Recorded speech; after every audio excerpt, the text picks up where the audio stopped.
We all know what this thing is, right? The good old political compass. It has some obvious flaws, but nonetheless, it's a pretty common way to graph political opinions. I've heard it described in several ways. For example, it's commonly understood that the north-south axis refers to social issues, while the east-west axis refers to economic issues. However, I've also heard it described that north-south refers to methods, while east-west refers to goals. Despite not being congruent with each other, both of these explanations actually seem plausible, which probably points at deeper problems with this meme. But nonetheless, it's become pretty ubiquitous online, as a shorthand way to easily explain your political views. At some point, though, people began to realize that you actually needed a way to differentiate between the more centrist positions within the four quadrants and the edges of the quadrants themselves. For example, this variant, where the centrist is portrayed as a virgin and the four extremists are different colors of Chad, this works well enough as a joke, but it doesn't really capture any nuance. Not that it has to, it is a joke, but you get what I mean. These are funny, but there's not enough autism. As a result, people began to make variants of the political compass meme, with different ideologies mapping onto different locations. And by April of 2020, somebody made the first 36-square political compass, where each of the four quadrants was divided into 9 squares each, and 36 Wojaks, representing 36 distinct political tribes, were placed into each square.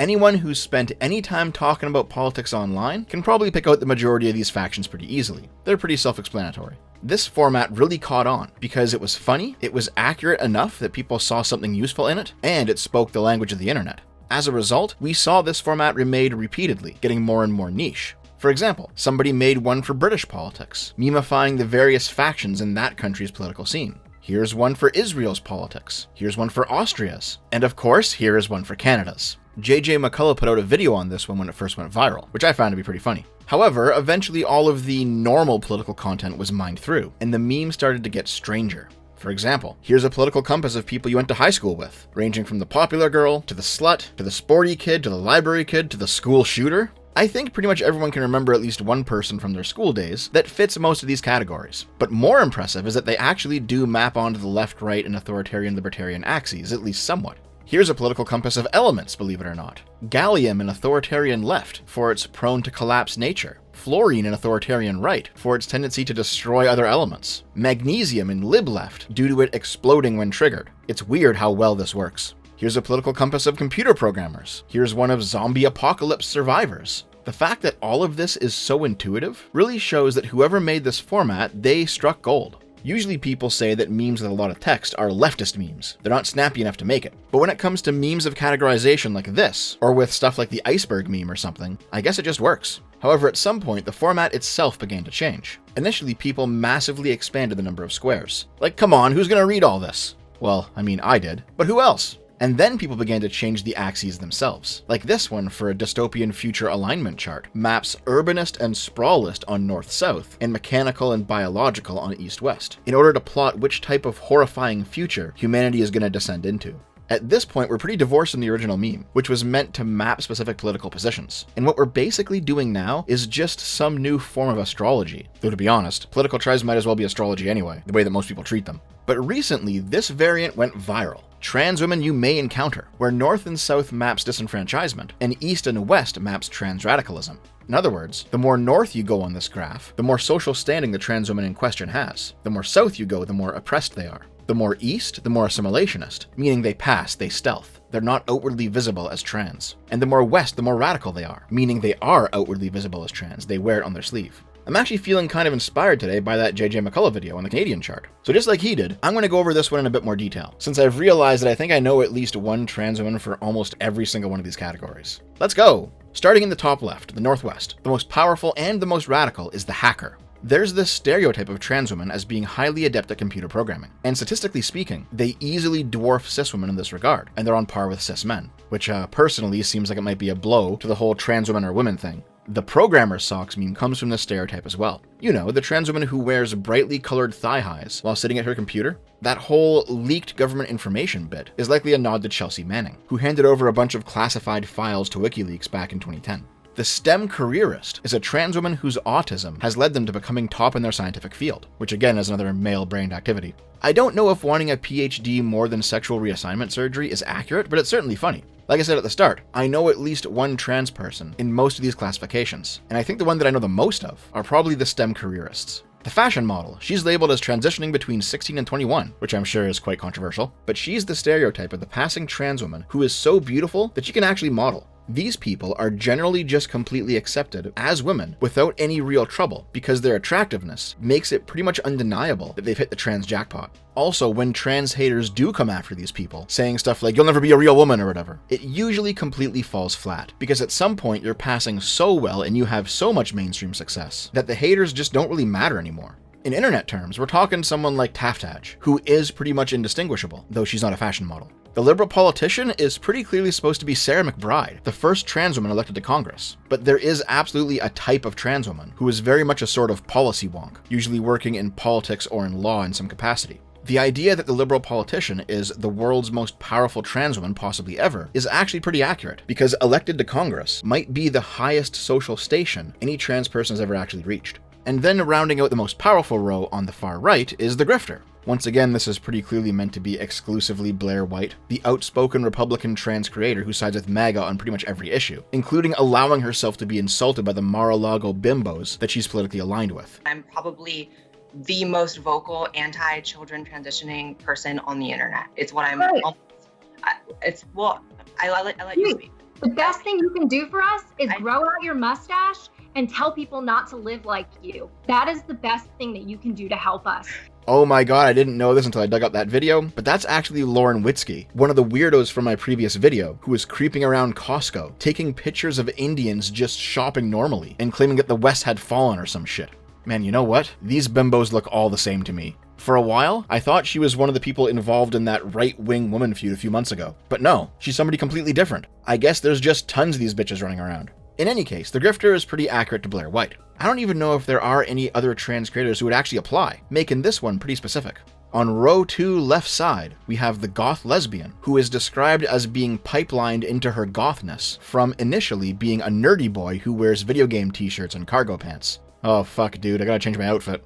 I actually briefly spoke about this archetype in my Chuck Conroy video. The whole Nintentuber guy fit is its own meme. Though to be honest, I'm not really sure if a pipeline between this and goth lesbian actually exists. Otherwise, this archetype is pretty much identical to a cis woman goth, so I guess make a good pair. Next up is the artist. This seems to describe an electronic musician specifically, rather than artists in general, probably because there's also an overrepresentation of trans women in electronic music, likely for the same reason as the hacker. My mind immediately goes to the Minecraft chick, that one trans woman who made a bunch of music for the game. But then again, I'm also reminded of the fat guy, who used to be the other half of the Starship Amazing duo, who ended up transitioning and turning into a tranarchist after moving to the big city. I guess the nerd to trans pipeline is real after all. This next one, the high B, I'm going to save till the end of the video. You'll see why. The catty girl, not to be confused with the cat girl. I'm not even sure if this is actually an archetype of trans woman. There's tons of catty cis women. There's tons of catty men. This one is so bland, I probably wouldn't have put it in here. I think I would have made some other archetype and fit it in somewhere else. The normie girl is the trans woman who came out to their parents early, their parents were completely supportive and they got all the help they needed, and they now just pass normally and stealth and live a normal life. They're not involved in politics or internet brain rot. She exists, she's out there, and you will never ever find her online. Sorry. On the third layer, starting at the left again, we have the good pervert. This is a more positive interpretation of this type of person than I personally think is common. I'm reminded of that video that I did last year, where there was this one trans woman who felt a sense of obligation to have sex with all of her friends, because only having sex with some of them meant she wasn't treating them equally. And because some of her friends were HIV positive, she was popping that PrEP drug to ensure she wouldn't contract it. It's just like, you don't actually have to fuck all of them, right? To me, this person just seems kinda gross, but happy in their degeneracy, so you're weird and probably self-destructive, but you do you. The online sex worker describes a trans woman who is intelligent and pure-hearted, but basically has to act like a fetishized version of herself in order to make money from male simps. I've known several trans women like this. It's not exactly a fun existence overall, though some of them do enjoy it for a time. I think depending on how well they pass means that this type can also be more enfranchised or more assimilationist than this graph put them. The average T-girl honestly just seems to be a redo of the normie girl. If I were making this chart, I'd have put something else in here. The boy motor. Okay, so there's a meme in trans communities describing a type of trans woman who actually passes pretty well, but she doesn't think that she does, and she doesn't want to embarrass herself by trying. So instead, she wears male jeans and a hoodie to try and boy mode, which means to explicitly present yourself as a guy and not try to pass. Now, there are reasons to do this. For example, when I interviewed Sophia Narwitz back in 2020, she described how, when she was doing on-the-ground reporting at the George Floyd riots, she went out specifically as a boy as a disguise. But the boy motor is a trans woman who looks feminine, who doesn't think they look feminine. So they dress as a guy because why even bother? But even dressing as a guy, they still look kind of feminine.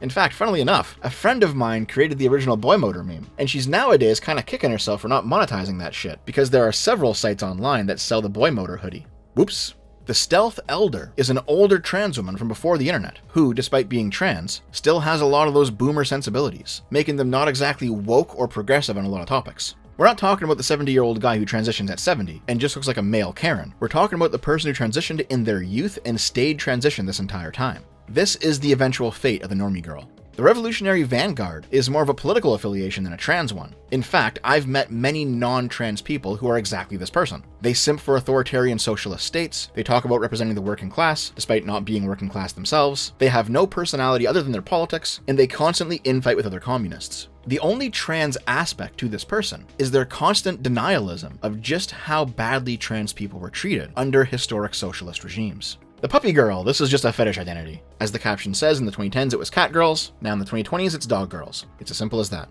The point of commonality between the two is the desire to be kept as a pet, which to be honest is a pretty common submissive desire. And considering that submission is a common part of the feminine identity and not really the masculine one, it would make sense that males who want to be women would also more commonly be submissive in one way or another. The resentful doomer is the negative side of the boy motor, in that she insults herself for not passing, but unlike the boy motor, she actually doesn't pass. Instead, she exists in some androgynous space between man and woman. If she put in more effort, she might actually make it, but she spends too much time absorbing internet brain rot about trans people to ever be motivated enough to do that.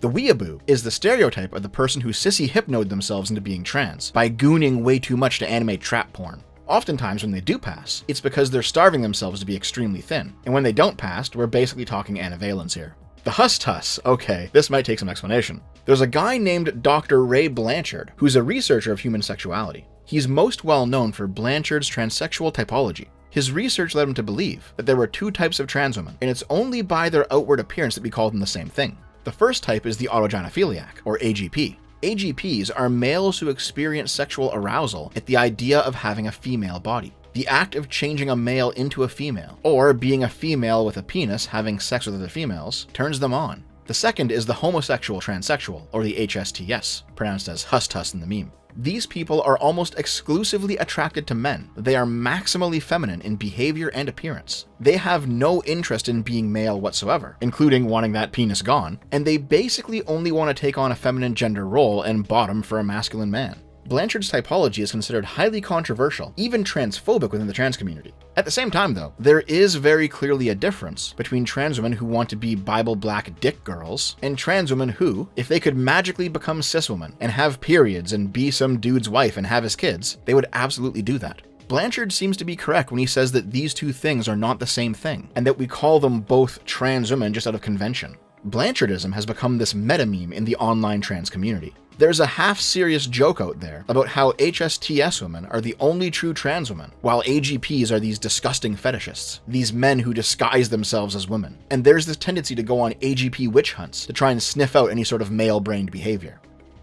AGP, AGP, AGP, AGP, AGP, AGP. The boy motor and the resentful doomer are often afraid that they're secretly AGP, while a lot of the more sexual-oriented identities in this chart insist that AGPs are still trans, and that you're transphobic if you disagree. Probably the most funny bit is that the Hus-Tuss has a worm coming out of her brain, RFK style, to show just how much she's rotted her own mind thinking of this stuff. The punk has a lot of crossover with the pervert, in that she's the most mannish of all the trans women, with one exception that we'll get to in a bit. She exists on the farthest periphery of normal society. These people often come from poor family backgrounds, and they've had to do some pretty sketchy stuff to survive. And as a result of this, they've turned that negative experience into their identity. Dying of an overdose by 35 is not a joke here. The IRL sex worker is a prostitute, and overlaps with punk in lifestyle but not occupation. Frankly, she'll also probably die of an overdose by 35. These two are just kinda sad, as they represent the most destructive path that a trans person could go down, which I guess is fitting considering that they're the least assimilated and the most disenfranchised on this list. The repressor is just some guy. He had an inkling he might have been trans but he ignored it, or maybe he outright knew he was trans and he forced it down till it was way too late. Either way, he's now in his 30s or his 40s. Male puberty's been over for a while now, and he will never pass no matter how much he tries. It truly is Jover. The holy eunuch is a strange one, and I have been seeing more of them recently. These are trans women whose youth was marked by religious abuse, but nonetheless they still end up believing in religion, and they're doing their best to square away a sincere belief in God with the fact that a lot of religions and religious people do not approve of transitioning. There's sort of this cultural expectation, especially in the West, that gay and trans people are atheists, partially due to their own experiences of abuse, but also partially because it just sort of lines up with other aspects of meta-leftism. But recently I've seen more and more trans women starting to rediscover their faith.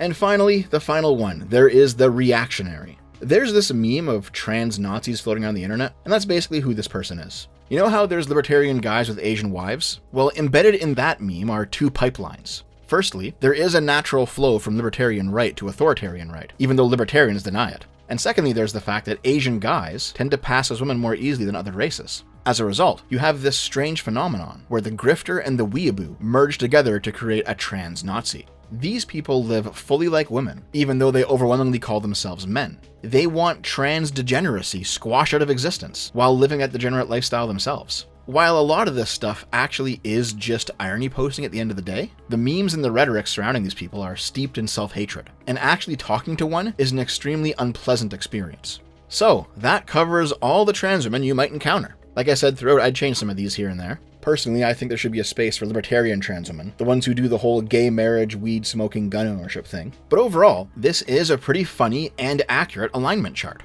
And that leaves us with the HYUK. This one is actually the reason I initially looked into this whole thing in the first place. She's blue for an amazing reason. She's conventionally attractive. She has lots of online friends. She has micro-celebrity status. And she's in a group chat with other popular girls and you're not invited. This seems oddly specific, like grifter for Blair White, or liberal politician for Sarah McBride. And it turns out it is. This is Sadie, a self-described normal lady, except for the fact that she's blue. Yeah, I don't know about you guys, but to me at this point, her being trans is less surprising than her being blue. Of course, she's not actually blue. She puts on full body makeup to appear blue. But here's the thing, she actually wants to be blue. She's been shopping around for a blue tattoo ink, and she intends to actually make her entire body permanently blue, like she's an Andorian from Star Trek or something. From what I can gather online, this person was pre-transition in 2017, she had transitioned by 2020, but by 2025 she had become blue dysphoric, as in she experiences some type of body dysphoria when her skin isn't blue. This apparently started when she did a cosplay as Ranni the Witch from Elden Ring, and now she just wants to be a blue lady.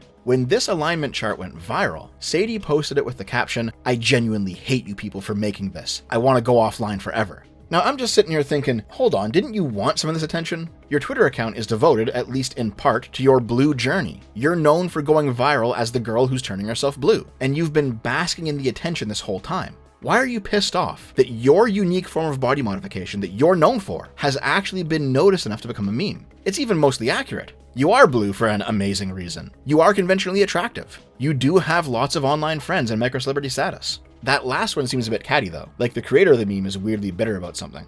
Well, it turns out that a lot of progressive types did not like this chart. Apparently it hit a bit too close to home for some people, and not just with the blue lady. The sex worker holding a crack pipe, the punk dying of an OD at 35, just everything about the pervert and the puppy girl. These are trans archetypes that progressives generally hold up as positive, but their portrayal here is at least somewhat both negative and accurate, which caused the progressives to be upset at the whole thing. The chart was created by Paleo Zoe, who is a STEM careerist herself, and it massively blew up online. She began receiving a ton of harassment, mainly from other trans people who thought the chart was mean-spirited for including those negative portrayals of trans women, even if they are true sometimes. I've personally noticed more generally that some progressives find the idea of classification inherently insulting, as if identifying a trait in a person places a label on them, and that label can be limiting, so even a good faith attempt to understand this stuff in any sort of formal way is somehow oppressive. That particular type of brain rot hit its peak back on Tumblr, where self-diagnoses of mental illness was considered a more progressive and inclusive way to handle your problems, while getting a diagnosis from a real doctor meant that you were subjecting yourself to the established bourgeois medical system and their normative judgments on how people should be. Now, I know that self-diagnosis is not the same thing as making an alignment chart for fun, but nonetheless, understanding the similarities will help you understand the blowback that Paleo Zoe received for daring to classify the different types of trans experiences that she's observed. We all know that there's that trend of people putting their mental illnesses in their bio, like there's some intrinsic part of them like race or sex. Thankfully that trend is dying out nowadays, but we all understand it to be cringe because mental illnesses are not like race or sex. Getting discriminated against for your race or sex is unacceptable because it is false. But a mental illness is different because you actually might not be capable of doing a thing due to the illness. Mental illnesses are ideally things that you treat and move on from. If you must live with them, you minimize their symptoms because these symptoms are not the same type of debilitation as socially enforced punishments associated with racism or sexism. In other words, while it might be society's fault if a black man is unfairly treated differently due to being black, it is not society's fault if a person who has, say, dissociative identity disorder is treated differently.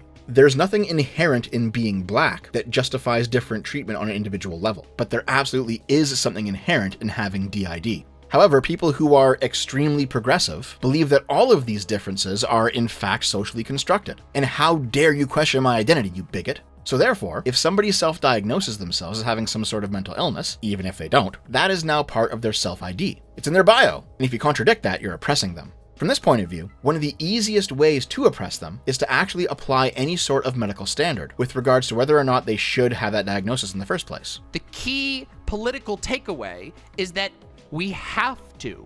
Self-diagnosis is essential to the process of actual medical diagnosis.